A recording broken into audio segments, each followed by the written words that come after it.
Bonjour et bienvenue à cette nouvelle émission La Voix de l'entrepreneuriat diffusée sur LBS Web TV. Ici votre serviteur Wilben Senatus. Aujourd'hui, nous avons un invité spécial. Il est ancien membre des Forces armées canadiennes et aussi ancien cadre de l'une des institutions financières les plus connues du Québec. Il est désormais courtier hypothécaire et aussi employé du gouvernement fédéral. Nous avons le privilège d'accueillir sur notre plateau aujourd'hui Ali Ouattara. Bonjour Ali et bienvenue à notre émission. Bonjour Wilben, merci beaucoup pour l'invitation. Je suis vraiment très content. Bonjour aussi à tous vos téléspectateurs. Merci d'avoir accepté notre invitation. Ça fait plaisir. Donc, je t'invite à te présenter, à dire qui tu es et ton parcours jusqu'à maintenant. D'accord, excellent. Donc, mon nom c'est Ali Ouattara. Je suis au Canada, cela fait aujourd'hui plus de 20 ans quand même. Ah oui, hein? Oui, et présentement, je travaille pour le gouvernement fédéral comme analyste financier. Mais avant cela, vous l'avez si bien dit, j'ai été dans la réserve de l'armée. Je n'ai pas duré, mais j'ai pu avoir quand même une petite expérience là-bas. J'ai travaillé aussi pour plusieurs institutions financières. Bon, j'ai pas été cadre, mais en tout cas, j'ai fait quand même des postes de développement, de conseil financier et tout cela. Donc, en ce moment, je travaille comme analyste financier pour le gouvernement, mais aussi comme courtier hypothécaire. Voilà. Super. Je suis aussi un homme de Dieu très engagé dans ma foi chrétienne et je sers dans une église locale. Excellent. Puis en parlant d'homme de Dieu, je ne l'ai pas mentionné, tu as développé un contenu que j'avais trouvé intéressant sur le rôle de l'argent dans l'Église, dans les communautés chrétiennes et dans les communautés culturelles en général. Tout à fait. Est-ce que tu peux en développer un petit peu plus par rapport au rôle de l'argent dans les communautés? Tout à fait. Je pense d'abord que c'est important de parler d'argent parce que selon moi, je pense que l'argent est l'un des sujets les plus mal compris, les plus mal interprétés au sein même des communautés. Je me rappelle de ce passage de la Bible dans le livre de Ecclésiaste, chapitre 7,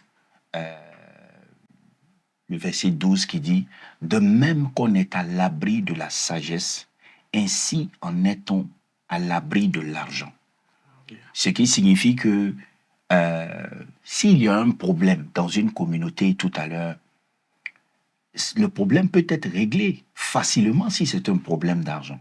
On peut facilement prendre une certaine quantité d'argent et régler ce problème-là, en notant que le problème n'est pas un problème de sagesse. Donc, l'argent, c'est quelque chose de très mal compris et c'est pour cela que c'est important de parler d'argent. Voilà. Ok, parfait. Puis, je pense qu'il y a un passage aussi dans la Bible qui dit l'argent est considéré comme un bon serviteur, mais ça pourrait être un mauvais maître.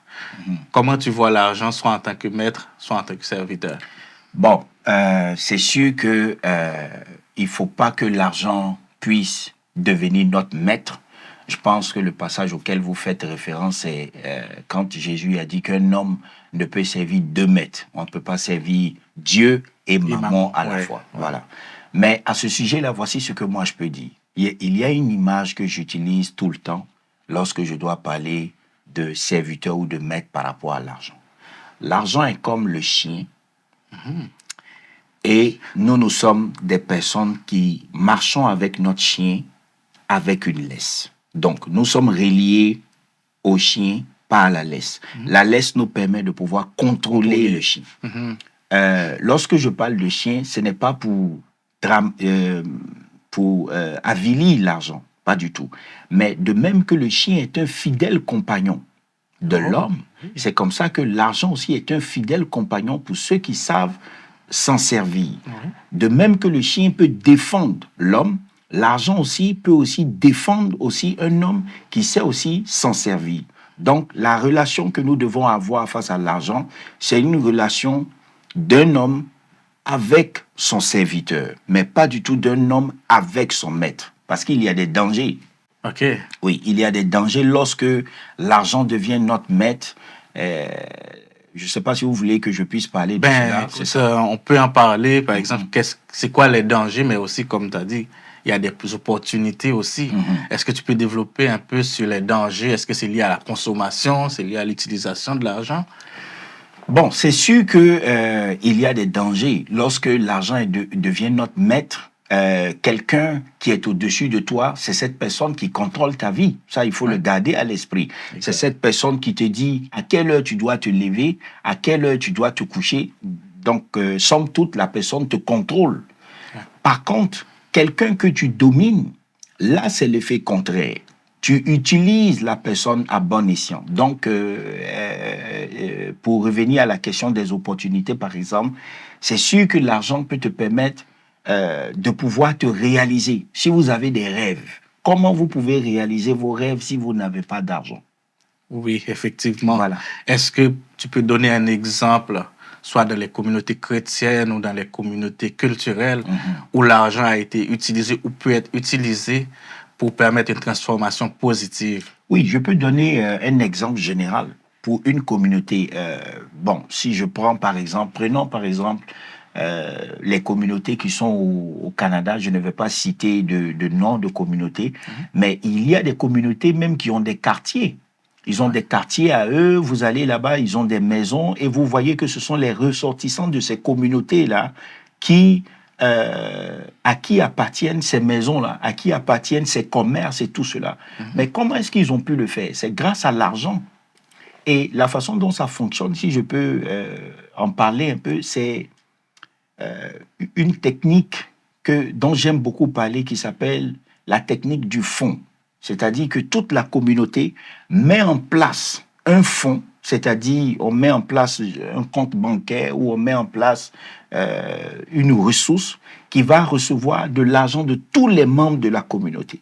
Et lorsqu'un membre dans la communauté a un besoin spécifique de financement, il peut venir s'abreuver à l'intérieur de ce fonds-là, sous réserve bien entendu de remboursement plus tard, pour pouvoir financer ces projets.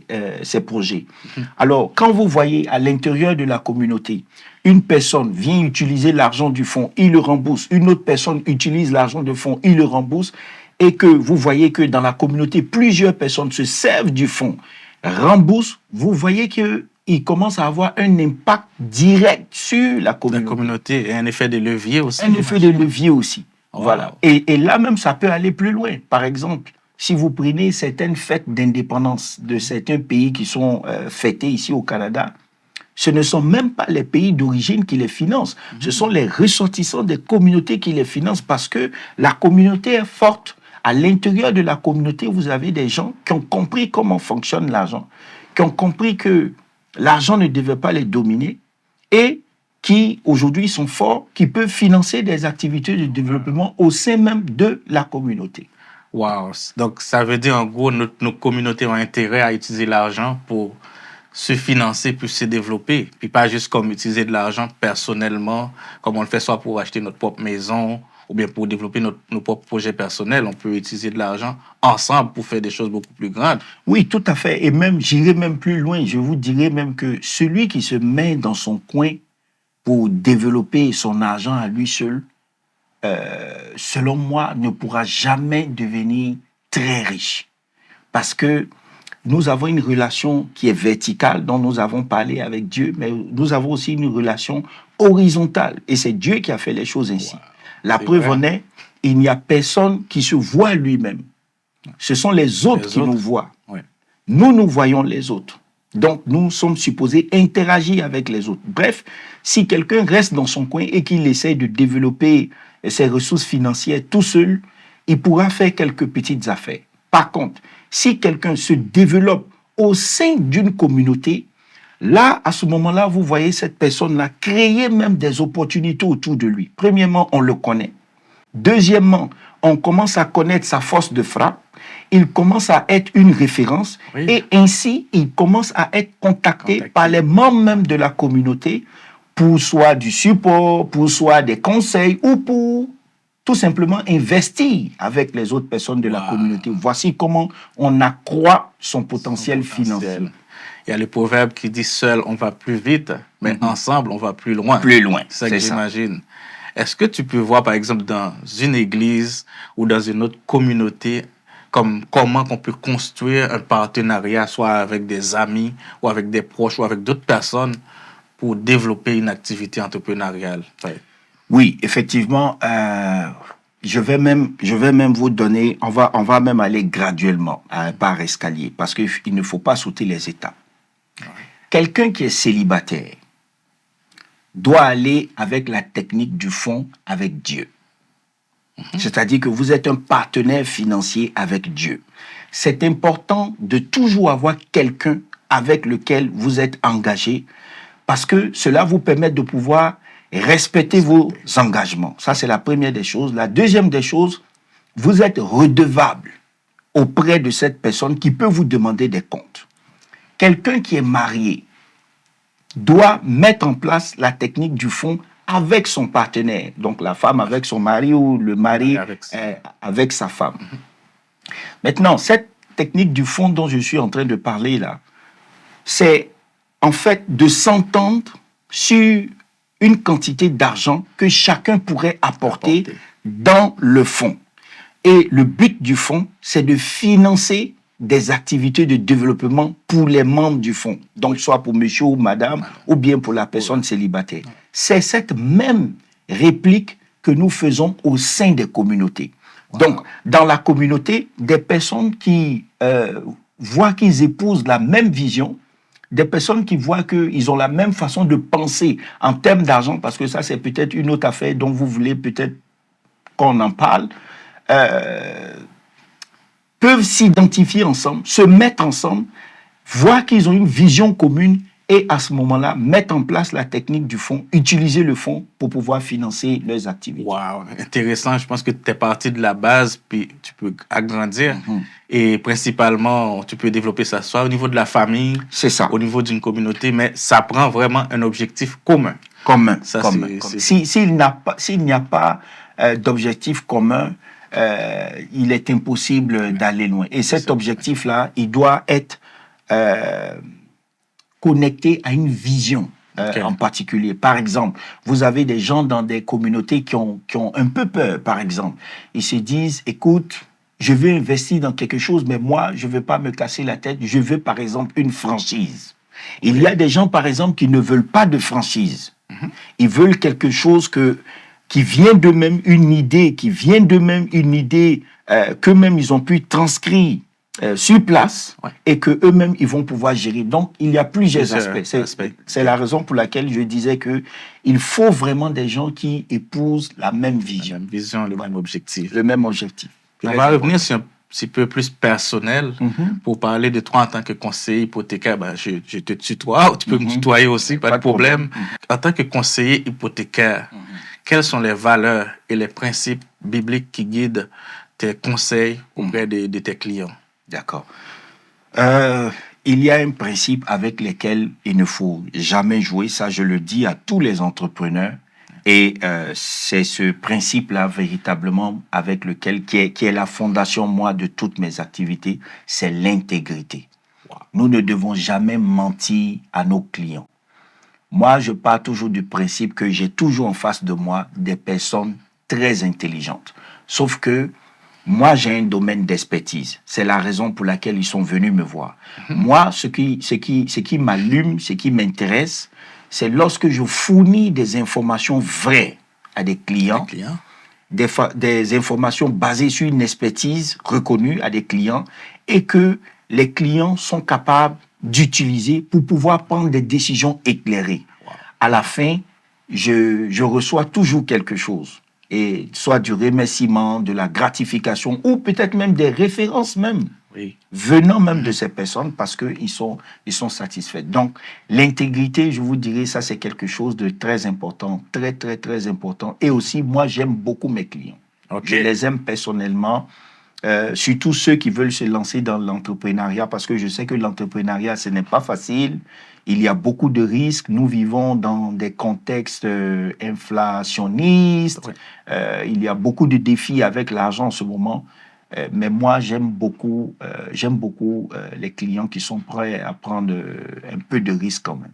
Parfait. Puis je me souviens, il y a une émission précédente où un invité a dit, je mets le client à ma place. J'aime le client. C'est comme ce que je ne pouvais pas faire pour moi. Je ne vais pas le faire pour le client. Si je ne pouvais pas vendre quelque chose à moi, je ne vais pas le vendre au client non plus. Tout à fait. Donc je pense que cette intégrité-là, ça crée une relation à long terme. Tout à fait. Tout part de l'intégrité, parce que lorsqu'il y a du mensonge, c'est là que la relation s'arrête, il y a une perte de confiance, il ne faut pas aller vers là.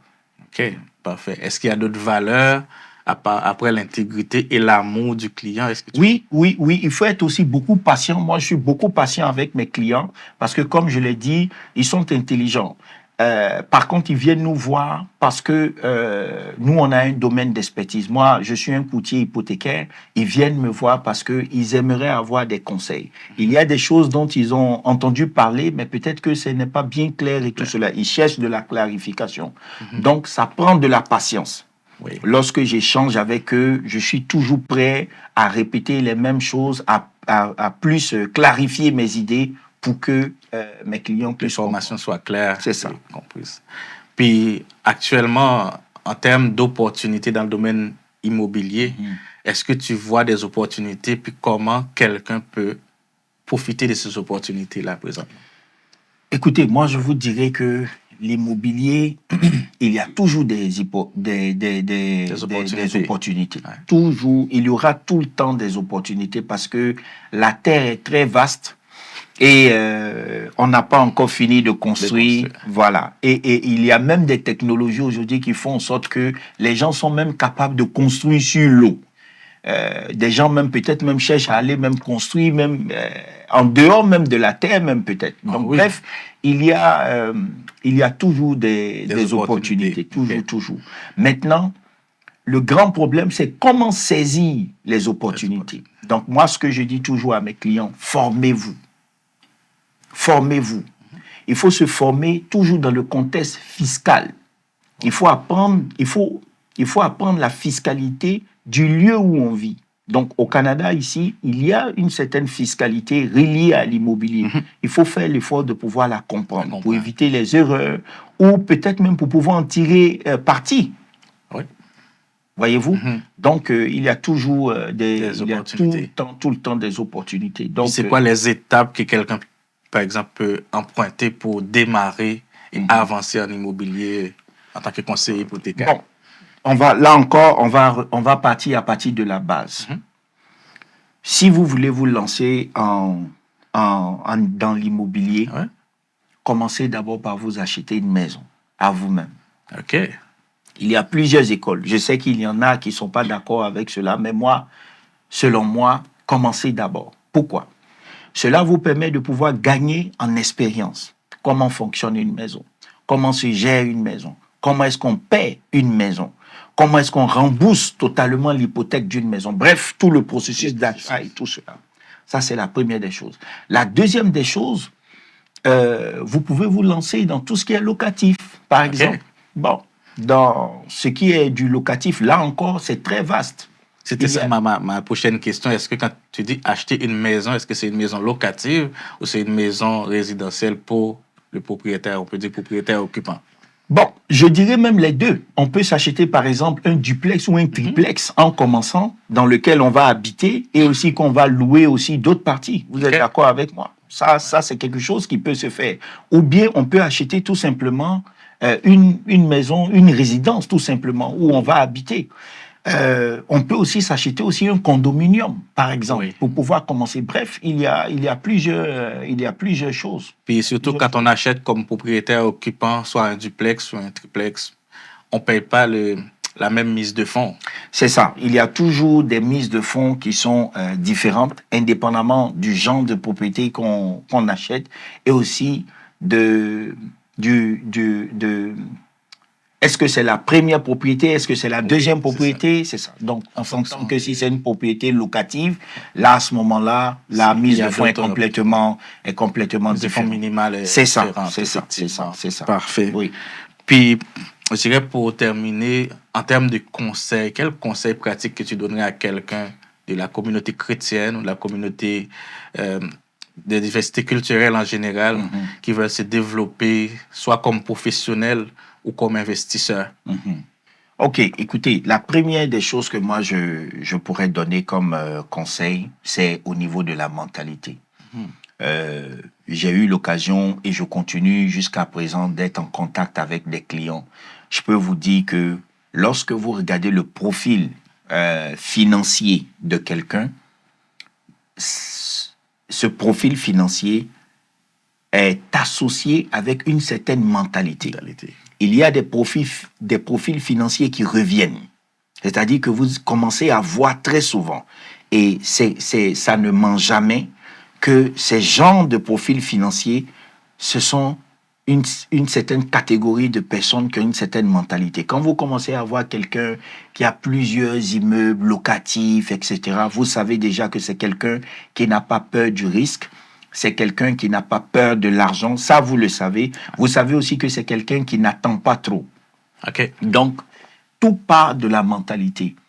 Je le disais, je trouve ça souvent assez inquiétant, personnellement, lorsque je vois des clients venir à la banque, signer des grosses hypothèques de 500 000, de 600 000, et on ne les voit plus.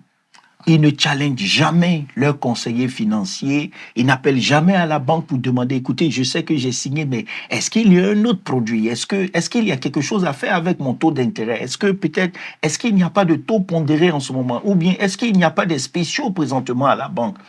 Ils ont signé pour 500 000 $ et on ne les voit plus. Ouais. Ils se comportent comme si c'était 500 $. Ça, là, ce sont des choses qui sont reliées aux mentalités. Okay. Comment qu'on peut changer ou développer une nouvelle mentalité? La première des choses, il faut se former. Il faut se former, il faut lire les nouvelles. Moi, je parle de l'immobilier, de tout ce qui est en rapport avec l'immobilier. Il y a certains livres, je ne veux pas faire la publicité, mais si vous allez un peu sur les réseaux sociaux, vous verrez qu'il y a des livres qui sont des must-read, excusez mon anglicisme. Il faut avoir lu ces livres-là lorsqu'on doit se lancer en immobilier. C'est Investissement 101. Voilà, c'est ça, par exemple. Ouais. Voilà, par exemple. Donc, il faut se former. Il faut aussi côtoyer des dévanciers dans le domaine de l'immobilier. Ces personnes-là, ils sont toujours prêtes de façon gratuite à partager même leur expérience. On peut en apprendre auprès d'eux les erreurs qu'ils ont commises, les erreurs qu'il ne faut pas commettre, les bons coups qu'ils ont faits, comment est-ce que ça s'est passé, par exemple. Voici comment on va apprendre au sujet de l'univers de l'hypothèque. Lorsque on en apprend sur l'univers de l'immobilier, on a moins peur. Parce que gardez à l'esprit quelque chose. Tout ce que nous ne connaissons pas bien, nous avons tendance à nous méfier ou avoir peur de cette chose. Oui. Voilà. Alors, quand on commence plus à en apprendre sur l'immobilier, on a moins peur. Par exemple, c'est quoi une reprise de finances? Par exemple, est-ce qu'il y a des maisons invendues ou du moins des maisons saisies par les villes dans lesquelles nous résidons? Oui. Où est-ce que aller trouver ces maisons-là, par exemple, pour faire des offres? Voici, par exemple, des éléments. Voilà. Parfait. Parce que c'est des beaux conseils et je pense qu'on pourrait débattre davantage, mais on va en rester là pour aujourd'hui. D'accord. Est-ce que tu as un mot de la fin avant qu'on termine? Oui. J'aimerais tout simplement dire quelque chose, c'est que il ne faut pas avoir peur de l'argent. L'argent est un outil que Dieu a mis à notre disposition pour nous faire du bien. Je le disais tout à l'heure, la Bible dit que de même qu'on est à l'abri de la sagesse, ainsi en est-on à l'ombre de l'argent. Donc l'argent est un outil. C'est à nous de savoir guider cet outil-là. C'est à nous de savoir en prendre le contrôle, voilà, de cet outil. Il faut tout faire pour ne pas avoir peur de l'argent et voilà, de ne pas se laisser dominer par l'argent. Merci, Ali. Et aujourd'hui, Ali nous a rappelé l'importance de l'argent et comment on peut l'utiliser, principalement comment on peut investir et comment on peut aussi utiliser l'argent dans nos communautés. Il faut aussi se rappeler que l'argent, comme il l'a dit, c'est un bon serviteur, mais aussi un mauvais maître. Donc, il ne faut pas laisser à l'argent plus de place qu'il en faut. Mais quand même, on a besoin de l'argent. Et si on va dans Hébreux 13, verset 5, ça dit que votre conduite ne soit pas guidée par l'amour de la richesse ou de l'argent. Contentez-vous de ce que vous avez. Cela nous encourage à travailler dur, à essayer de créer de la richesse, mais en même temps, à se référer à Dieu comme notre référence. L'argent, c'est important, mais Dieu doit être au-dessus de tout. Et l'argent doit être un outil qu'on utilise pour développer nos communautés, pour nous développer. Puis, ça dit dans Proverbe aussi, celui qui cultive son champ est rassasié de pain, mais celui qui poursuit des choses vaines est rassasié de pauvreté. Donc, on doit cultiver nos champs, on doit investir, on doit travailler, mais on ne doit pas poursuivre des choses vaines comme des grandes richesses, des grandes folies aussi. Sinon, on va être dans la pauvreté. Donc, c'était ça l'émission pour aujourd'hui. J'espère que vous avez aimé le contenu. Donc, on vous invite à la prochaine émission et on remercie Ali pour ses précieux conseils, cette belle présentation sur le rôle de l'argent de nos communautés. Donc, on vous dit à très bientôt et d'ici là, continuez à nous suivre sur LBS Web TV, à poser vos questions et aussi si vous voulez participer à l'émission, n'hésitez pas à nous contacter. Donc, merci et à très bientôt.